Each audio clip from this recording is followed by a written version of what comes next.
Good morning, everyone. I'm Steve Wellbaum, and this is the All Sports Podcast. Episode 7, I believe we're on. Thank you guys so much for staying around and watching the show. Um, Always, if you have any kind of questions or if you're interested in certain things and you want me to talk about some certain things, always let me know in the comment section. And I'm always willing to change around some things about the podcast. Um, we have a full slate today. I hope you guys enjoyed the college football special. Um, I might do this. I might do what I did last time for a couple of other sports that come around, especially if the NBA finals are coming around. I'll definitely have a special about that. Um, the uh, there'll be some other things. Maybe last day of Premier League, I'll do that, or Champions League group stage when we get to the group stage. When we get to the round of 16 and we get out of the group stage, I'll probably do something like that. So it's just I'm going to stay a little flexible, and I'm going to do this so that I can so the fans of those specific sports can be a little bit more enticed, I guess, or interested. And I'll probably do it for the college basketball March Madness or the Power Five Conference Championships. We'll see on that one. I'll probably do it for the March Madness for sure. Anyways, speaking of college basketball, the Big Ten ACC showdown was last week, and ever since this season started, I really was a strong believer in the ACC being the best conference in all of college basketball, with Louisville coming back and being now the number one team in the country, without without Rick Pitino. Virginia coming off their national championship, their outstanding national championship. North Carolina and Duke are always great and always have great talent coming into the program. Notre Dame and Florida State would be able to stay relevant and get pretty far, I think, in the in March Madness and in the ACC championship, if not winning it for either of those teams.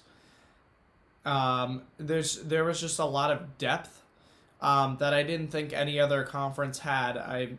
Kentucky is always good. Kansas is always good. Oklahoma usually comes out and does something here or there. Oregon's really good this year, but they just don't have that depth that I think the ACC had. The only other conference that I could think could step up is my conference, the Midwestern Conference, the Big Ten. And the ACC Big Ten Challenge was supposed to kind of show who really is the big dogs in college basketball. And I think it was a shock to everyone that the Big Ten won 4-2 over the course of these 3 days. I think it was over 3 days or 2 days. But Ohio State won, Purdue won, Maryland won, and Indiana won. The only two teams that lost in the Big Ten were Michigan State and Michigan. So, which was pretty fair though, for Michigan State, because they did have to play Duke. I'm going to think about that game and looking forward to the into the end of March Madness, because we might get that game later on down the line, which would be very exciting for college basketball, and I'd love to see a rematch of that game again. And then I I wanted to kind of talk about Virginia for a minute. I was always rooting on Virginia last year, especially when the year previous when they were a 1 seed and they were historically toppled by a 16 seed team in in the NCAA tournament. Um, it was pretty shocking, and people made fun of Virginia, and Virginia's players were embarrassed. But a team being able to go from that, being shocked by a 16 seed and moving on to play in the national championship and win it, that's just astounding to me. And I think you could, honestly, you could write books and movies and like, I'm sure 20 years or 25 years down the line, there will be a movie or so, just however long. Honestly, it could be made in like 10 years, but at some point there will be a movie made about the 2018-2019 Virginia Cavaliers, just because it's such a huge story. But I like the story of Virginia. I've been rooting them on, but they gotta win a specific way. They have been averaging one of the lowest point totals of any basketball team this year, winning with 50, 40, 60 points against teams because they can play such amazing defense. Don't get me wrong. I am a defensive minded guy. I believe that defense is more important than offense in every sport. But it's just I just don't. I think the game that they played in the ACC Big Ten showdown against Purdue really showed the cracks that this team has.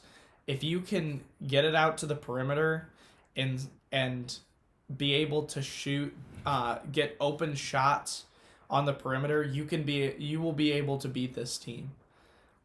If you can get out to an early lead and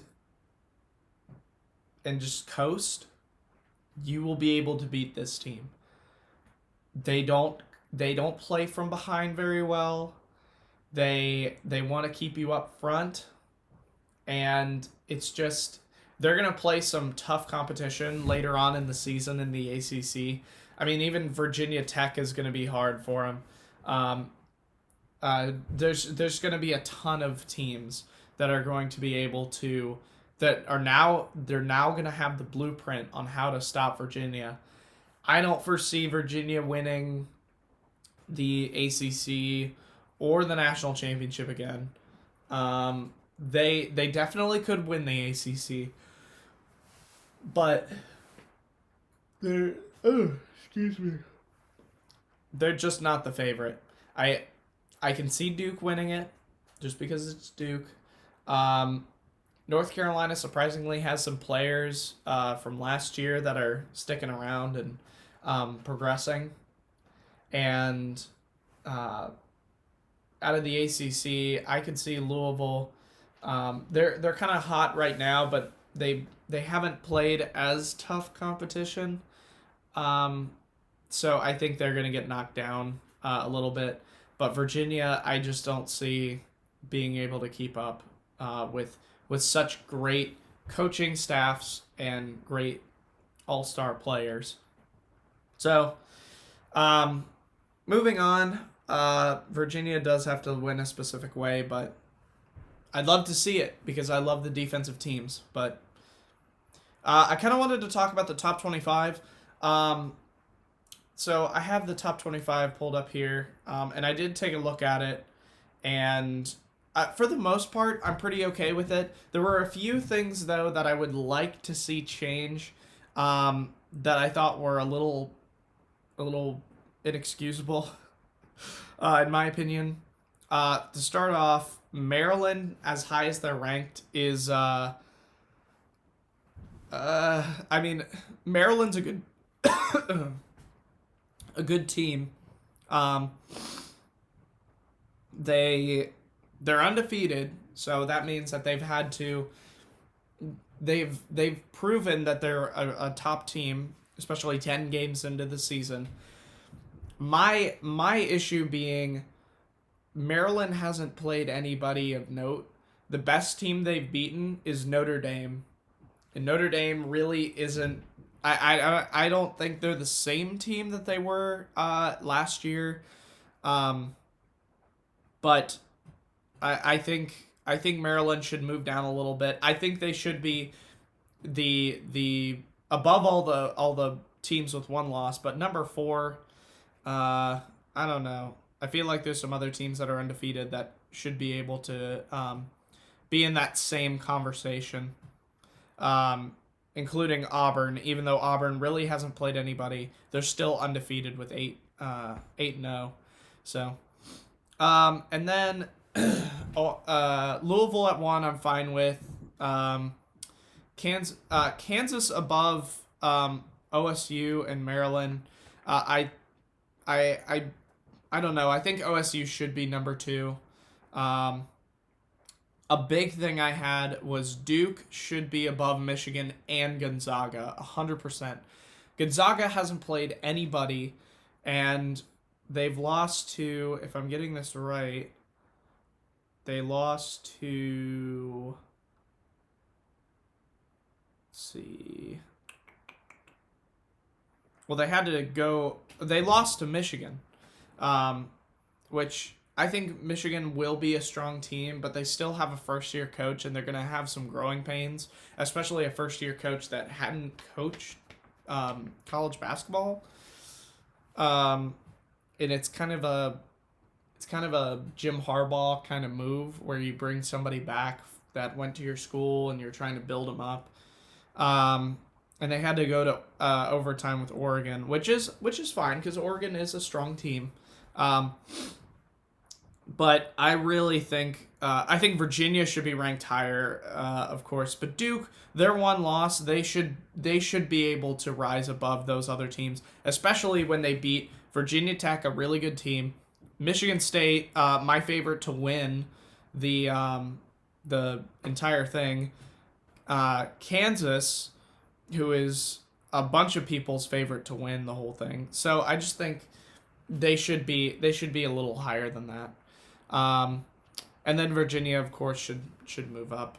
Even with their one loss to Purdue, I still think they're the best defensive team in the country, and I think they deserve to get up there. So, all right, enough on college basketball. It's time to move to college football. And I wanted to start off by saying I told you so about Utah, but I will get into that more later. So what I've heard a lot from news media and certain talking head shows, including this one, is that people that are in favor of a 4-team playoff, the playoff system that we currently have, are saying, what's so bad about it? We got the 4 best teams. There's no other teams that are able to get in at this point, based off of what the committee wants to do. They're all of the other best teams are 2-loss teams. So we have our 4-team playoff, and that's it. And that's all we need. I disagree. And I think that an 8-team playoff or my pseudo NFL divisional playoff, both of those systems are what college football needs to move to in the long run. I personally think this year worked out perfectly for the 4-team playoff. You have 4 conference champions. You have teams that are 2-loss that are not getting in at all. There's no controversy. There's no anything. The only controversy that was stirred up is kind of a useless one in the seeding of the teams. Now, as an Ohio State fan, I'd much rather play that memory foam mattress of a defense that Oklahoma has. But LSU, I think, with their win over Georgia, and I'll kind of get to that talking about the wins for some of the teams. That win over Georgia is a bigger win, I think, than having to go play in a comeback for Ohio State. I'm fine with that. I understand. I'd much rather play Oklahoma, especially because we are playing Clemson, and Clemson is a very, very tough team. But I think that the 14 playoff worked out this year, but it hasn't worked out like this. I don't think ever really.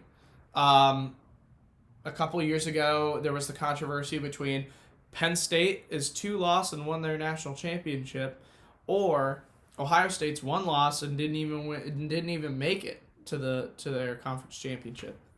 And then there was the first year when it was Ohio State, Baylor, and TCU. Which one's gonna get in? So there's always been controversy throughout the entire college football system in the 14 playoff. This year is just the one that perfectly lined up so that you could have each of your 4 conference champions. You exclude the Pac-12 because they're 2 loss. You don't bring in a group of 5 team because they're all 1 loss or 2 loss. I still think you need to keep it open though, because when you keep it open for other teams to make it in, one, it makes college football more exciting for worldwide. I mean, that's why for Minnesota, when Minnesota was first getting good, there were still like a lot of people that were super skeptical about Minnesota, and some of the the fan attendance was not the same until they built themselves up to national championship and even Big Ten championship capabilities. Same with Illinois. Illinois is not in it at all, and no one thought they could ever get in it. And then they beat Wisconsin, beat Michigan State, and now they're getting some more fans to attend the games. Because I've been watching the Big Ten for a while. For the past couple of years, there's like no one in the stands in Illinois. And now they've beaten these teams, and now they're getting more fans and attendance in the stadium. They have more national attention, and because they've beaten those strong teams. And I think you should be able, if Illinois were to, pick up more pace and make it to the Big Ten championship, and they win the Big Ten championship, there's no reason that they shouldn't be in. I don't care what their record is. I don't care what their record is until they after they made it to the Big Ten championship. I think you should be based on what you did, who you beat, and when you needed to beat those teams. This is not a playoff system. This is a bracket Final Four. A real playoff would have it would have more brackets, and it would have it would be based on records and how you're put. It would be based on records, championships, and I think it should be like how college basketball does it, where they put in the conference champions into each part of the bracket. This year it worked out. I think my 6-team playoff scenario can work. I think the 8-team playoff scenario with the 5 Power 5, 2 runners up with the best record, and then 1 group of 5 team can work.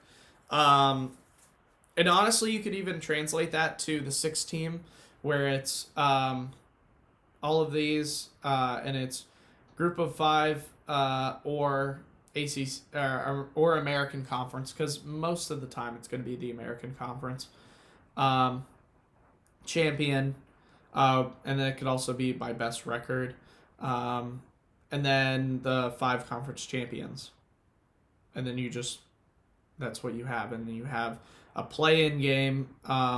So these get a bye, and then the 1 and the 2 seeds get buys, and then the 2 and the 2 and 3s have to play the 5 and 6, or sorry, the 3 and 4s have to play the 5 and 6s.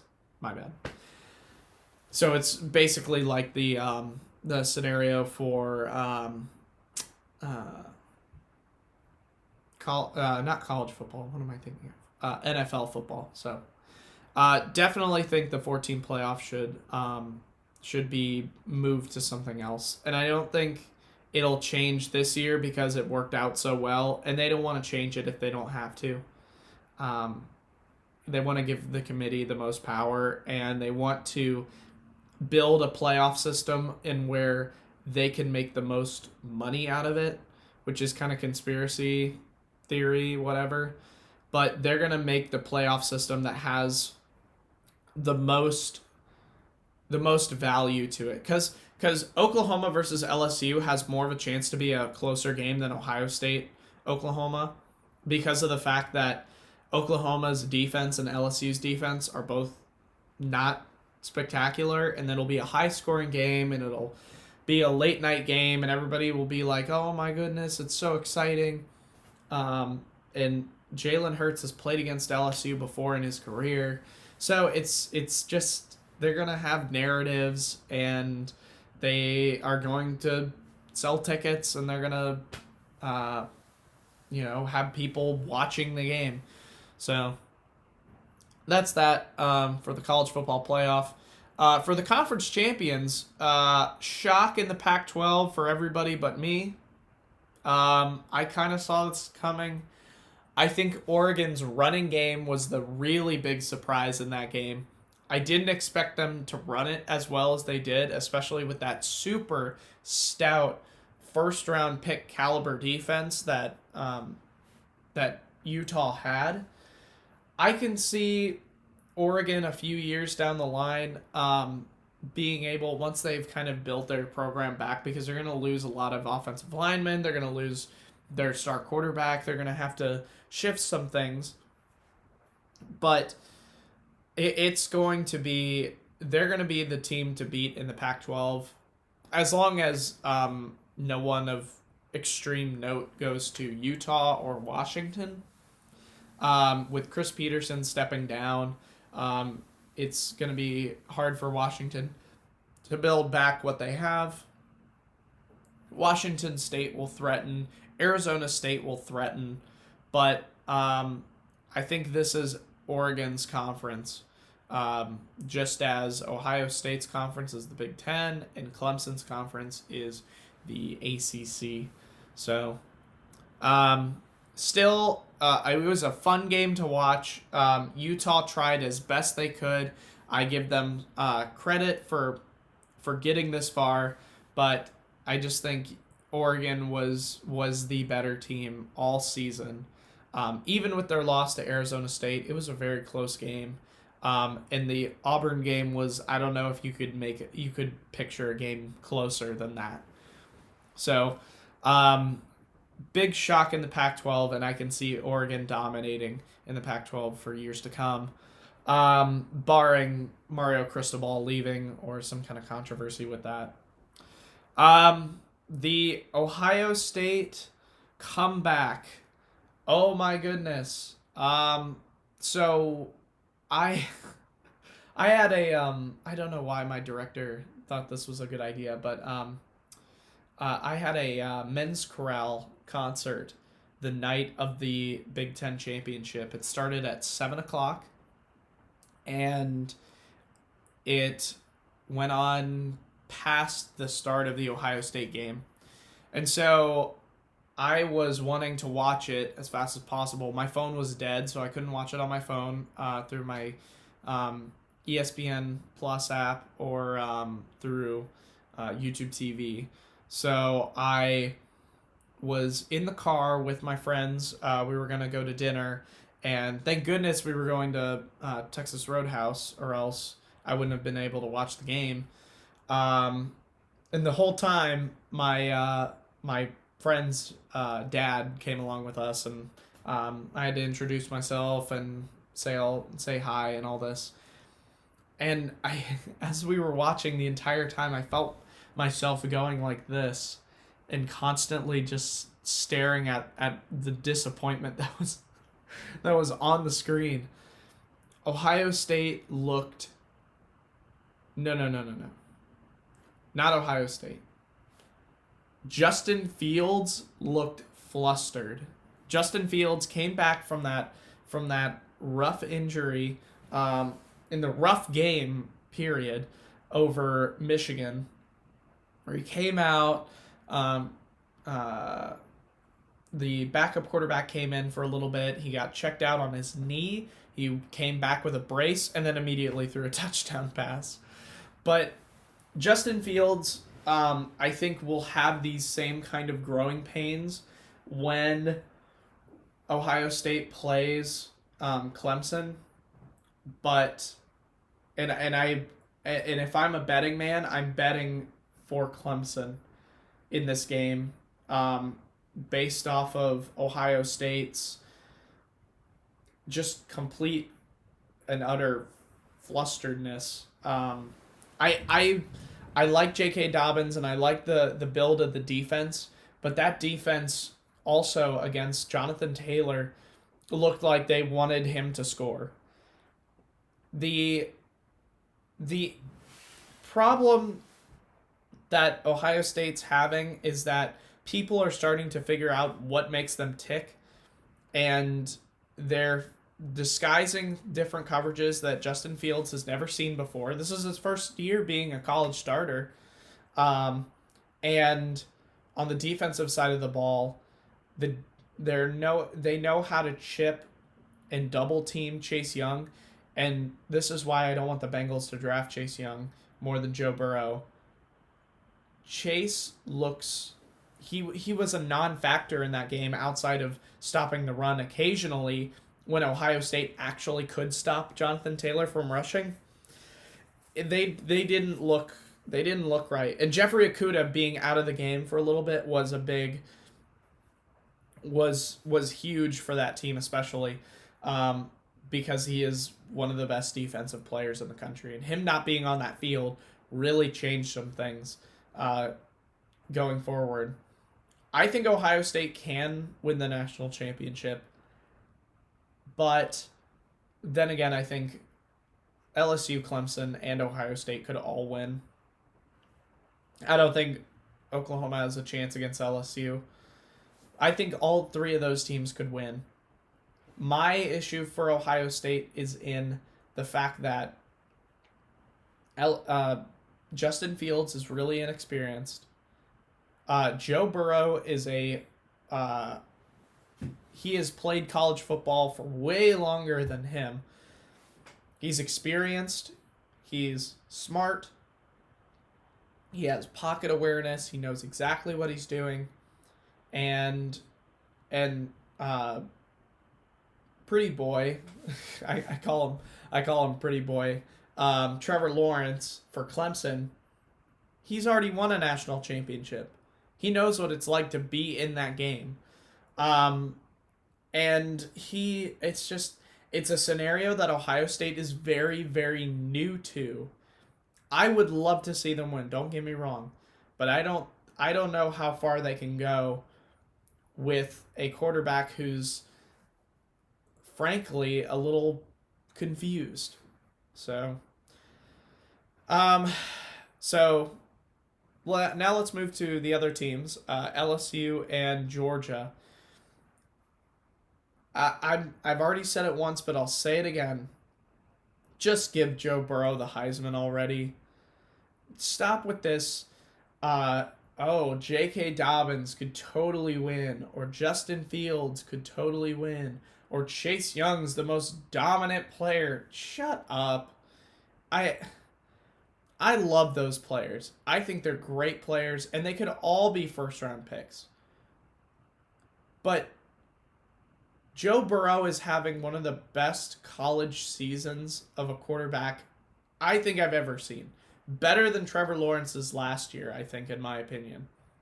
He is so mobile and dynamic with the football in his hands. He never takes the negative plays, which is something amazing. Um, that play where he rolled out and he scrambled all around and threw a rope to um, to Jamar Chase. That was his Heisman moment, and there's no one that's going to take that away from him. The only other Heisman moment is if Justin Fields' comeback against Wisconsin is worth it as a Heisman moment. But still, he got that team behind. So I don't think that would be as good of a Heisman moment as Joe Burrow's. Excuse me. If I was Cincinnati, I would really want Joe Burrow on my team. And LSU is probably my favorite to win the national championship at this point. Clemson, we really don't know what they're going to do because of the fact that they have not played any of the strong competition. The strongest team they played is probably Virginia or Texas A&M, and I think probably Virginia is a little better than Texas A&M. So probably my favorite is LSU to win it. I'm going to be rooting for Ohio State, obviously, but LSU is definitely, I think, the better team. I won't say most complete because their defense is really shaky at times, but they're the better team. And they obviously should have beat Georgia. Georgia doesn't have the speed, I don't think, that LSU has, and being down there, two of their best receivers really didn't help them, and didn't help Jake Fromm in that game, only putting up 10 points overall. So I wanted to talk about the Baylor game. This is the main reason why I don't think Oklahoma is going to win. Baylor being starting their third string quarterback in the conference championship took Oklahoma to overtime. Now you can make the argument that Oklahoma didn't really, or Baylor rather, didn't really have the momentum to win in overtime. And that's a fair assessment of what they did. I think that they didn't. I didn't think they were going to win in overtime against Oklahoma, but that doesn't mean that it didn't happen.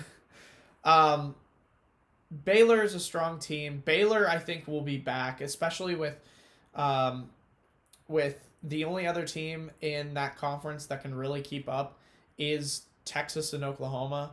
I think TCU is a nice team, but they're going to be behind a few years.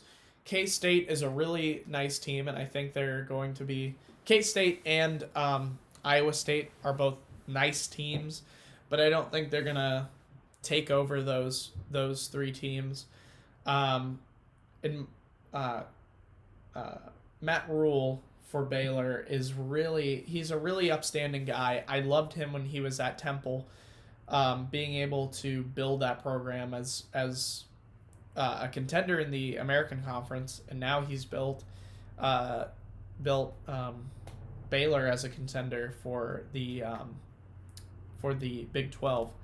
So very, very excited to see the future of Baylor. So to kind of move on, we got some NFL news.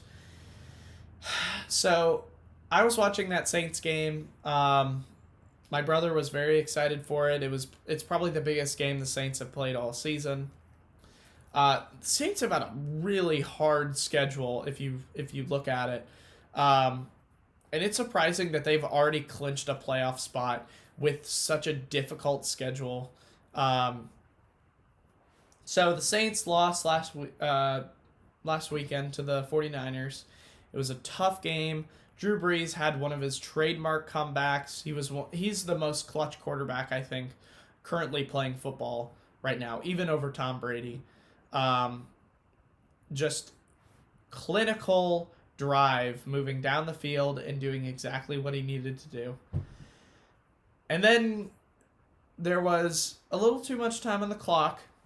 Garoppolo got the ball. And I thought the game was over. I thought that Garoppolo wouldn't be able to. I like Jimmy G. I think he's a good quarterback, but I don't think he's going to be able to go against that defense and move the ball down the field as he did.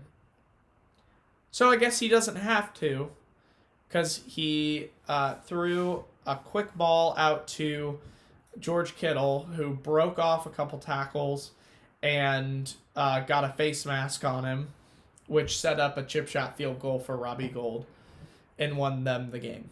I don't think this loss hurts the Saints in the slightest. Maybe the most you can say about this is maybe the defense is not as good as we think. But then again, neither defense played very well. I mean, Richard Sherman was out for the 49ers, but that Saints defense, I think they were also down Kiko Alonso and their other linebacker. I can't remember who it's another linebacker that starts with an A in his last name. But regardless, the Saints losing this game doesn't change anything, I don't think, for either of these teams. Maybe it'll help the 49ers in the long run, hopefully to get the first seed. But Jimmy G, I guess, is better than I thought with that performance. Especially throwing for multiple touchdown passes. And they kind of went away from the run game, which I was kind of surprised about that. I thought that would be more of an emphasis, especially against that Saints front. They would want to attack that front with their strong O-line and multitude of running backs. Like they've suited up, I think, 5 different running backs over the course of this season. So love to see this game play out as a potential AFC championship. That would be so exciting to me to see a rematch of that, especially if it could be in the Superdome. That would be very exciting with just the loud crowd. And there's going to be a lot of fans from Santa Clara that show up, but I would love to see this game as an NFC rematch. And then probably the biggest news to come out of this weekend in football is New England's loss to the Chiefs. A lot of people want to write them off. A lot of people want to say that New England's washed up and Belichick doesn't know what he's doing against running quarterbacks and the defense doesn't play great. My theory is that regardless of the hosing of New England, regardless of of Kansas City's faults in the second half trying to score, I think this is the part of the program where New England looks at their schedule and they run off a bunch of wins and they will make the Super Bowl. I completely think that they will make the Super Bowl because of the fact that when New England plays a team, they can lose to a team, but they almost never lose to a team twice. I think they lost to a team twice, like Baltimore a few years ago and maybe Denver, but it rarely happens. That's why they always beat when Miami always gets their one win at home over New England, and they always get really excited, they're not beating them twice. So um, I like um, I like New England to go to the Super Bowl for sure, and they're gonna play potentially two of the teams that they've beaten or that they've lost to rather. They're gonna get the first or second round or first or second seed, so they'll get a bye, and I think that they will not. Ugh, excuse me, I'm really tired. They will not have to go on the road. They will be playing at home, I believe. Um, and they will have to play. They're not going to play Baltimore because I think Baltimore's going to get the 1 seed and they'll get the 2 seed. But they will have to play either Kansas City or Houston, and they might have to play Tennessee or Pittsburgh. And I think Pittsburgh's not going to be any kind of competition. I think Tennessee actually might be a force to be reckoned with, especially with the New England defense that has given up a lot of points to some teams that they really shouldn't have been giving points to. And their offense is kind of slowed down, especially with Brady not playing at the same level that he's been accustomed to. So I would like to see New England. I would like to see New England make the Super Bowl, and I think they will. And to kind of talk about one other thing, my MVP voting is still the same. My vote's going to be for Lamar Jackson. He's insane. Even being shut down a little bit by that Bills defense, only held to around 40 yards, I believe, rushing. I still think he is the best quarterback in the league, and the most exciting player in the league as well. But to kind of talk about another team that was in the limelight, the Philadelphia Eagles are bad, like really bad. Ever since that Super Bowl run, they've been on a back. They've come back to being one of the most frustrating teams to watch. Their roster's loaded. They have one of the best offensive line units in all of football. They have a MVP caliber quarterback. They have running backs galore. They just added one of my favorite underrated running backs, Jordan Howard. They still have Jay Ajayi, and they never play him. They have the best free safety in football when he's, playing at his best level in Malcolm Jenkins. They have one of the best D tackles in Fletcher Cox.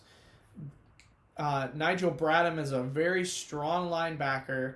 They have one of the top wide receiver cores when healthy with Deshaun Jackson. Nelson Aguilar, he's fallen off this season, but he has been known to be a very good wide receiver, or a very competent wide receiver at the very least. And Alshon Jeffrey, who won a Super Bowl with them. And, of course, two amazing tight ends in Zach Ertz, and Dallas Goedert has really come into his own as a great tight end. I am so thoroughly surprised in this team. They have a roster to go out and look at the Giants and kill the Giants. They're starting Eli Manning, and they had to go to overtime. Now, I know they won, and they're keeping pace with the Dallas Cowboys, but they're going to get to the playoffs, and whoever they're going to play, they're going to get killed by. If they win out over Dallas, which I could see happening, because Dallas ain't too good themselves, the Eagles they're so disappointing. because and especially because they changed the league. The run pass option that we see all the time in college and in the pros is because of them. They built their team around that with Nick Foles at the helm, and they know what they're doing, or at least they did. Oh man, I would love to see the Eagles be a relevant team, especially with Carson Wentz being such a dynamic and fun quarterback to watch. But they gotta win some games, and they gotta beat some teams that losing to Miami, really, it's Miami. Outside of Cincinnati and the Giants, they're the worst team in football. I think it's also has to do with Doug Peterson. Ever since his Super Bowl win, he's been flaunting himself and puffing out his chest and saying, I'm one of the greatest coaches to ever play. I have a book about me. All this, I guarantee a win against Dallas and you get stomped. Oh my God.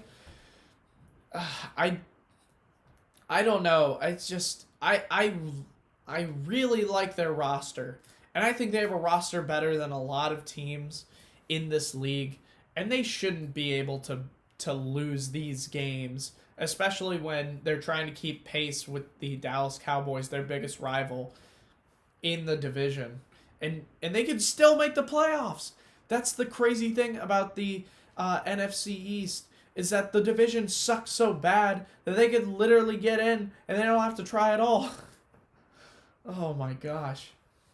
I'm sorry about that rant about the Eagles, but geez, man, it's just get it together. Anyways, Premier League action. I'm going to let you down easy, everyone. City's not going to win the league this year. It's just not happening. United is one of the teams that I think if you lose to, you're not winning anything. I don't get me wrong. I don't think Ole Gunnar is the worst manager in the Premier League in the slightest. I don't think that roster is as bad as some would say. But I do think that they have a very specific way of winning, and if it doesn't go that way, then they're not going to win. Marcus Rashford has to play amazing because Martial, Lingard, and Daniel James are not going to win games on their own. They need Marcus Rashford to play as well as he does when they look like a dominant Manchester United team, because they don't have Romelu Lukaku anymore. They don't have Alexis Sanchez, so they have to force it to. It's the Arsenal problem. It's the Aubameyang problem, where everything has to go through Aubameyang, and if Aubameyang doesn't play well, then Arsenal doesn't play well because they don't have a defense that's really strong enough to stop people. Their midfield is not good. They need to add. If Pogba played and cared about the team and didn't just care about his hair and his shoe deal or whatever he does, then he would be able to really build that team to be a top 4 contender. And I think they could even beat out Chelsea if that happened, if Pogba decided to come back. But regardless, City aren't going to win the league. City I think they have a problem with their defense. They need to bring in a center back as fast as possible, especially in this January transfer window. If they could deal off Leroy Sané and get some kind of compensation for Sané in a center back or money to buy a center back, that would be really good. Doesn't have to be a young center back. It could be an old center back. I'm thinking maybe one of the center backs from Barca might be a good pickup.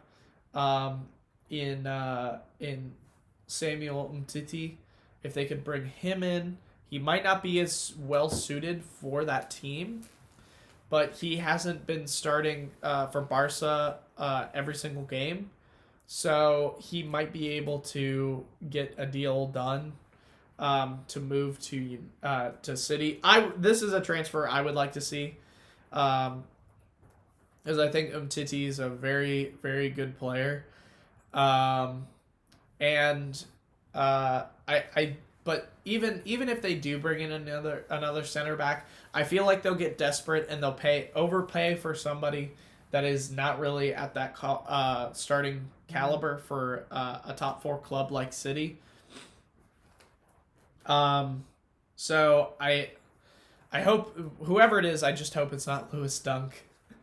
They could take Shane Duffy though, because Adam Webster is playing his mind out.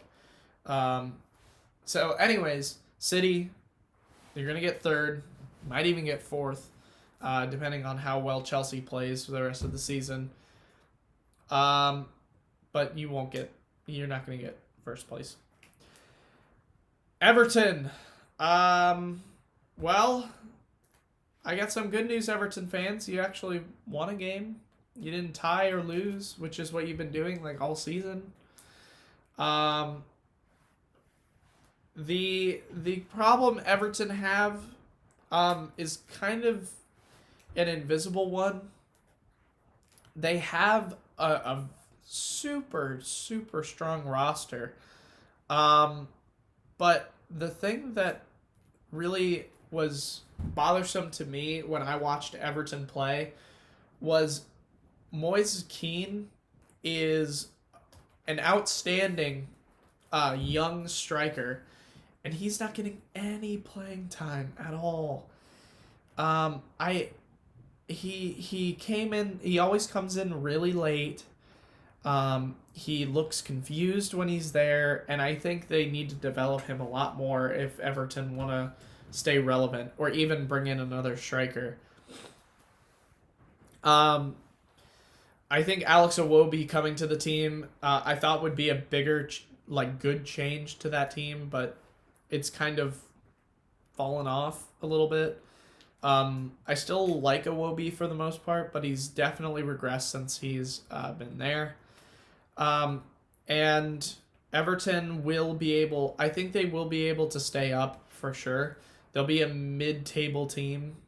But yeah, I would like to see somebody come into that Everton job. And I think the Everton job is a very good job for anybody that would want to come to the team. It's a job that is it's big enough to get some big names, I think, just because of the roster in and of itself. And I could see Everton in a couple of years being a top 6 club, but not at the moment. I just think there's too many problems for that team right now that they need to focus on staying up, especially when some of the teams like Sheffield United and Norwich and Southampton are all still kind of figuring themselves out and still playing behind. So I also wanted to talk about this. I feel like I talk about Arsenal a lot, but they're the most exciting. I will say this, I hate Arsenal, but they are one of the most exciting teams to keep up with in all of sports. And I will go on to say this, and I don't think this is a hot take at all, but the Arsenal job is the worst open position job in all of sports. You have a fan base of fans who are mean and scummy to you if you mess up even the slightest. 90% of your players don't want to be there. Granit Xhaka doesn't want to be there. Aubameyang doesn't want to be there. Ozil definitely doesn't want to be there. You have young players that you have to develop. It's not easy. You're in a club that has historically been one of the better clubs in world football, and you have fans that are wanting trophies. And if you don't win trophies as soon as you show up, then they want you out. It's just, and not to mention that you have a board and an owner that don't actually care about your club and care more about their NFL team than your club. So I think the Arsenal job is the worst in sports, and I think it's gonna stay open for a while. I can't envision another person coming in quickly and shaping this team. I honestly could see Arsenal not having the manager that they want until after the January transfer window, and even till the end of the Premier League season. I can see that. I can honestly see that happening because it's such a bad job that no one would really want to go to. The Everton opening looks better than the Arsenal opening. It's way too much pressure to put on one person, and nobody's gonna want to go. Arsenal has some huge holes, and I've explained it before. As a Brighton fan, I was very happy to play Arsenal. Play Arsenal this week because I knew that defense was going to not hold up, and David Luiz is not a center back. He's not a center back. He's a holding midfielder, and he needs to play like a holding midfielder, and they need to move him to holding midfielder. But the issue is, they have no other center backs. Kolasinac is not a center back. Socrates, I think, is really overrated. I don't think he's very good at all. Their entire back four is completely confusing and bad. And last week, they actually played Callum Chambers and Hector Bellerin, and they won. Wow, it's surprising. You play Callum Chambers, who's one of the better fullbacks of English football, and then, hey, you win a game. Dummy. What are you doing? Oh my God, Arsenal. They're so confusing. But it is fun to watch Arsenal lose. Anyways, moving on. To world football. I wanted to talk about the Ballon d'Or a little bit.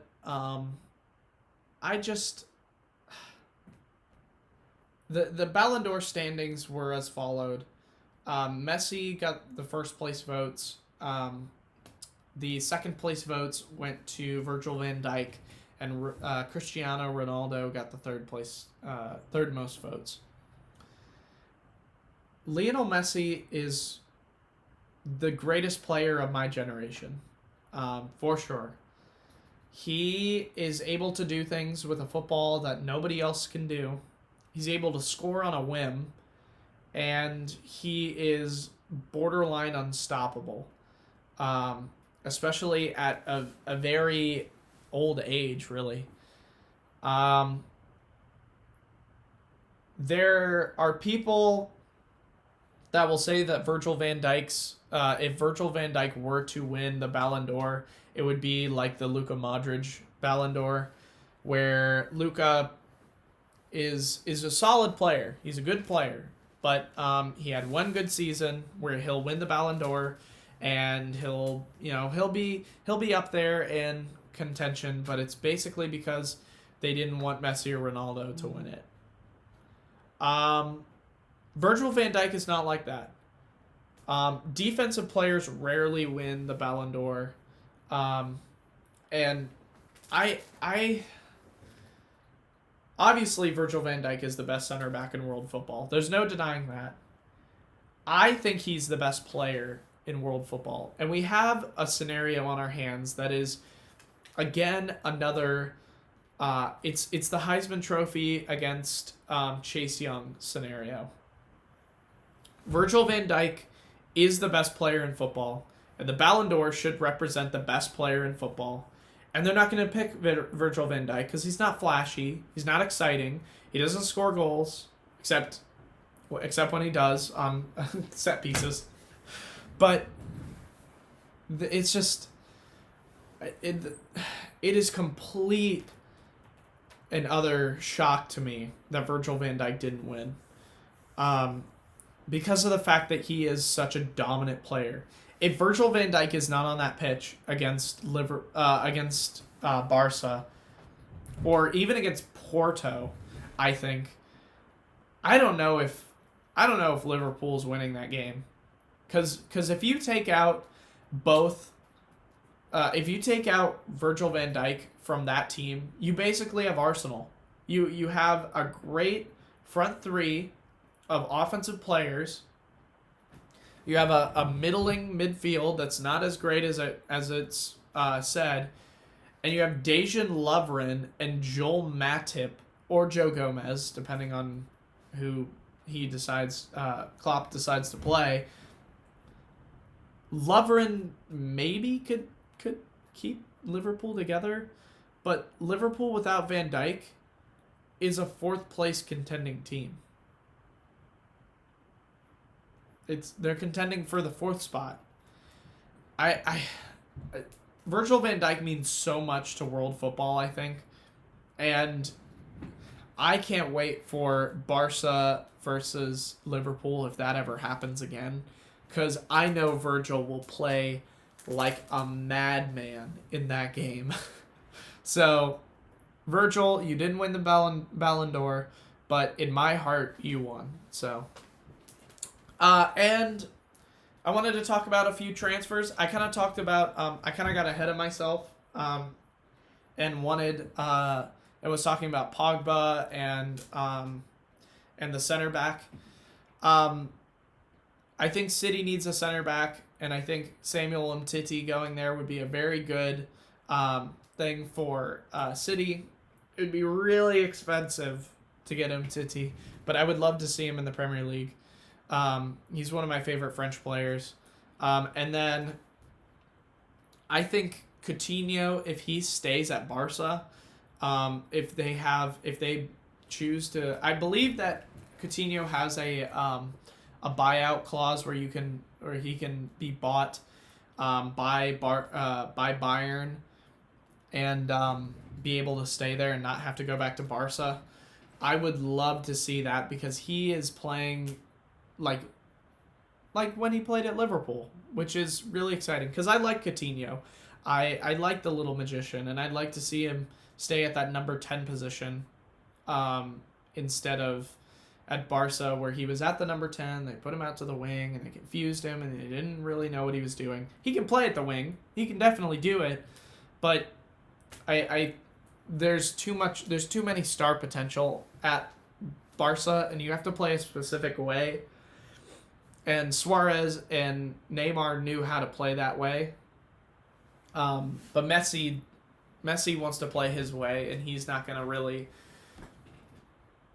change that for anybody that comes in.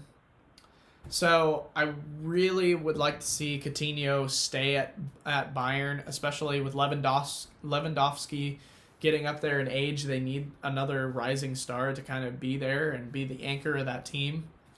The entire Bayern team is getting old. Serge Gnabry is a solid player, and I think he is a star in world football, but I would like to see them kind of bring in some more fresh faces instead of just go from, Robert Lewandowski, just get us another goal. Thomas Muller, get us another goal. You know what I mean? So, and then a good transfer I would love to see is Pogba. These, by the way, these transfers are things that I personally would like to see. I don't think they will exactly happen, but these are things that I want to have happen. Pogba going to, it would be a Pogba/Bale transfer. So Bale would be traded to Manchester United, and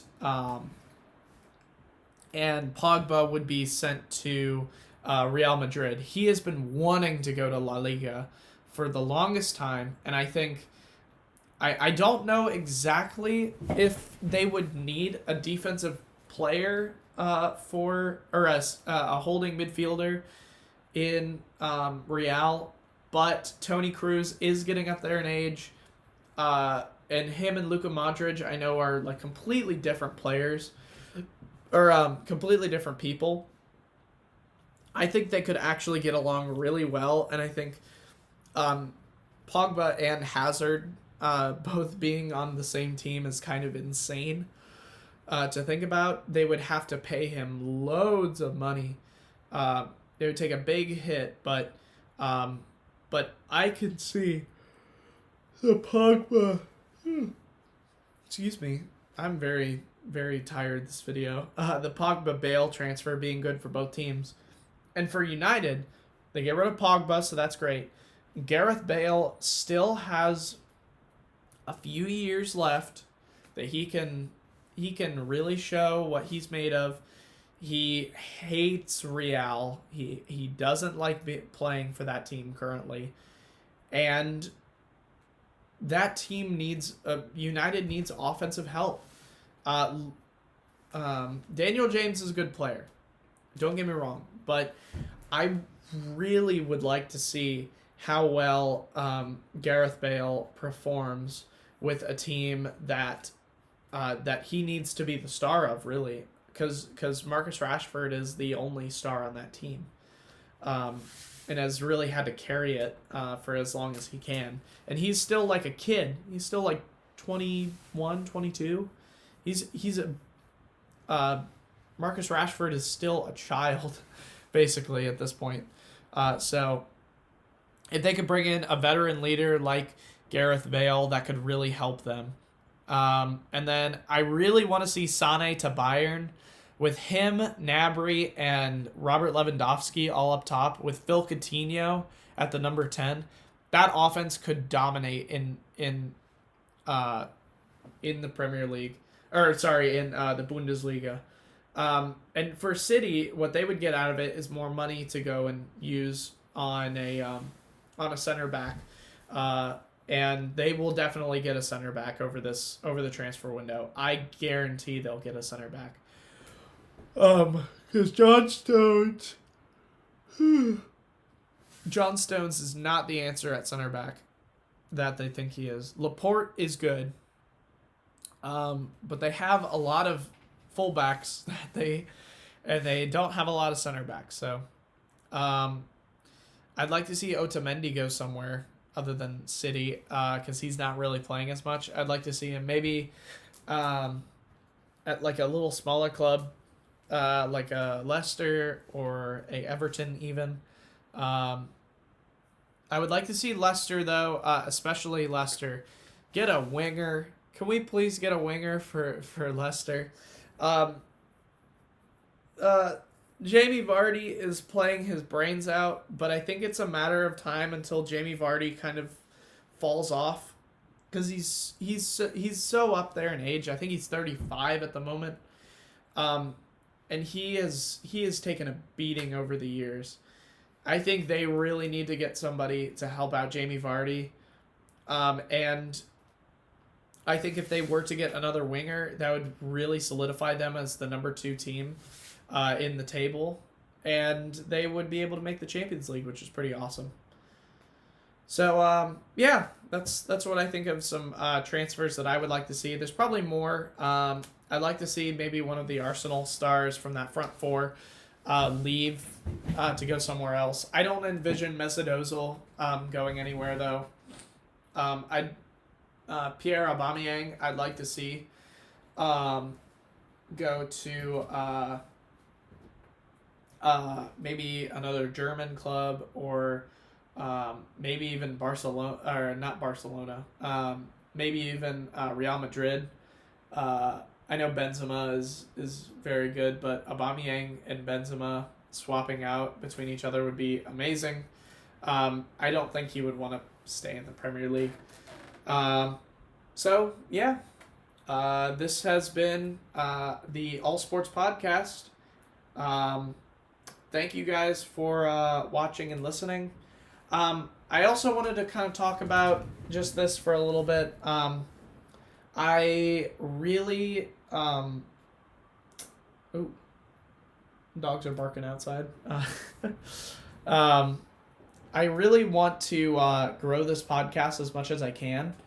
And one of the big things that I wanted to do was to get this podcast on another source, whether it be Spotify podcasts or Apple Podcasts, and or even SoundCloud. I know that SoundCloud does podcasts periodically. So just let me know in the comments where you would like to see this podcast be broadcast to. I think YouTube is definitely the easiest for me, and I like doing it doing it on YouTube as much as I can, but I'd like to kind of move it out to other platforms so that it's more accessible to some other people, because I know that sitting down and watching a video is kind of hard, but listening to it is a little bit easier. So, yeah, just let me know in the comments, and thank you guys so much for watching. I am Steve Wellbaum, and this has been the All Sports Podcast. Thank you, guys.